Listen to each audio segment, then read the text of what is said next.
Hamilton, the current defensive line coach for the Atlanta Falcons.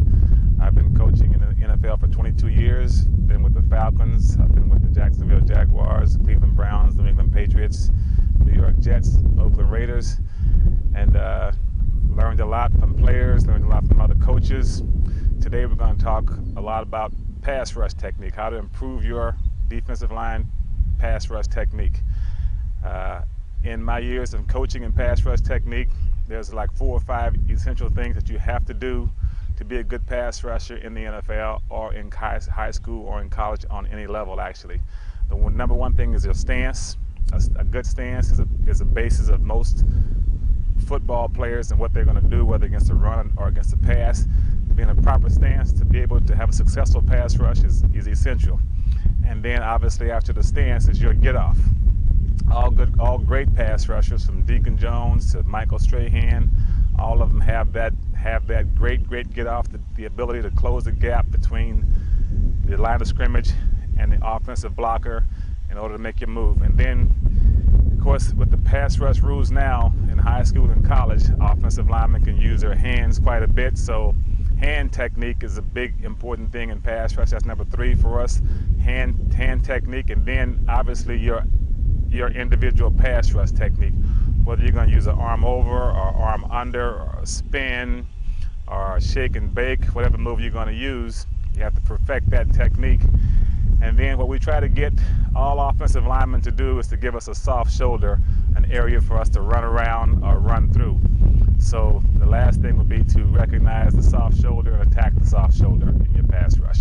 And we're going to do some drills that will show you what we work on to take advantage of all those things that the offense presents to us and become a pretty good pass rusher.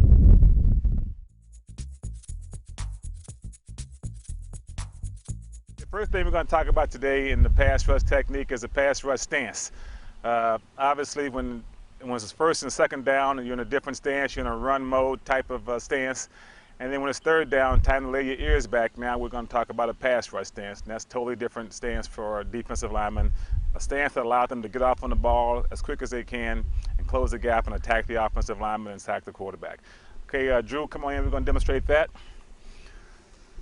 Okay, now one of the first things, normally when you get into a regular, let me see a regular run stance. Okay, it's a little bit wider base with your foot back about halfway through like that. That's the way most guys would get into a run stance. Okay, now pass rush stance, Drew, we want to get our right, in the right-handed stance, right? So get your right foot back, all the way back, and make it narrower. And then I want your rear up in the air more, all the way, mostly on your right hand and on that left foot there. Now reach out with that, reach out with that hand right there. This hand right here, reach out more with that. Okay, ass up, rear up in the air. Okay, now bend this knee right here more. Okay, leave that one alone, bend this one more. All the weight should be there. Okay, now same thing, your rear's got to be up more, up. Okay, well, you're almost falling out of your stance, Drew. Okay, you're almost falling out of that stance. And that's not bad. That's not bad, but I like to see his rear up a little bit more and his shin angle here a little bit more there, because what happens is that if your knee here is too straight, straighten your knee out here. Now just take off normally. See, now what he did there, when you come on back, Drew, when you're down, your leg that you're going to put the pressure on is too straight, you have to collapse that knee and then